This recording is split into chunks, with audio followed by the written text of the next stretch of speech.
when you first begin to use Maya, it's not uncommon to come across certain situations that you don't understand, that you find confusing, or basically you just need some help on how to use a tool. Well, fortunately inside of Maya we have a number of different ways in which we are able to get assistance. If you've already watched some of the videos regarding the user interface, you'll know that down at the bottom we have the helpline, and this gives us some kind of immediate and very simple feedback based upon where our cursor sits. So you can see there, if I hover over this icon as an example, it's just letting me know that that's the scale tool.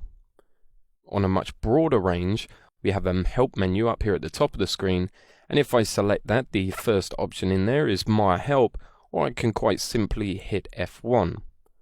Doing that, it will automatically take me to my browser and to the documentation that comes with Autodesk's Maya. We've got a contents page, an index page, a search page, and a favorites.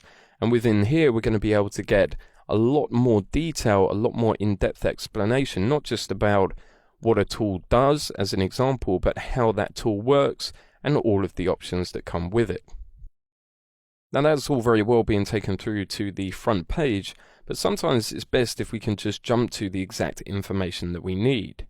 As an example, if I double click on my Move tool here to bring up the tool settings, you'll notice that there's an option called Tool Help. By left click selecting that, again it will take me through to my browser, but to the exact page that covers the Move tool. So in here you'll be able to see any related topics and the Move options, all the way down explaining everything with inside that option window there. So those are definitely two options that you have if you require a lot more explanation. Fortunately, it doesn't end there. We have a number of settings within our preferences window regarding help that we can begin to adjust as well. So I'm going to say window settings, preferences, and preferences. That will bring up my preferences window, and on the left hand side, if I just select help, it brings me through to my help interface preferences. I'm going to leave the heads up display for the moment. What I'm going to do is come to pop-up help, and there's a simple enable tick box down here. Now we've got an option saying display time of 2 seconds. That'll become apparent in a moment, but just before I save my settings, I'm just going to take a look at the help system. You can see there that we can change the language for any of the help messages. So if I hit save, and then with that new help option enabled, if I take my cursor and hover over any of the icons, you can therefore see it gives me a description of what that is. Okay, coming over here, again it just pops up. So some of these are fairly similar to what you'll find down in the helpline down here, but often it's easier perhaps just looking to the side of the cursor to find out what it is. It is a personal preference, sometimes it can get in the way, but that's just the nature of working it. You'll see that after 2 seconds of hovering over an icon, that it will eventually disappear. So if we just wait, you can see there, having it exist indefinitely would not be necessary.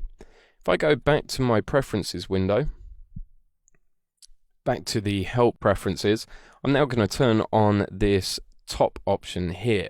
So I'm going to select enable, and this has got a display time. We also have an offset, display vertically, display horizontally, pixels from the view center.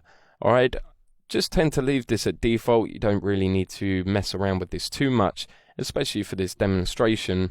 If I now hit save, and I'm just going to create a sphere for this, just a default, and scale it up, and then I'm going to use a special tool just under the edit mesh called split polygon tool. Okay, and the reason why I've done that is just so it's able to demonstrate what that pop-up help is. You can see it's now requesting me to click and drag on first edge, click and drag on next edge, and I can continue to do this as instructed.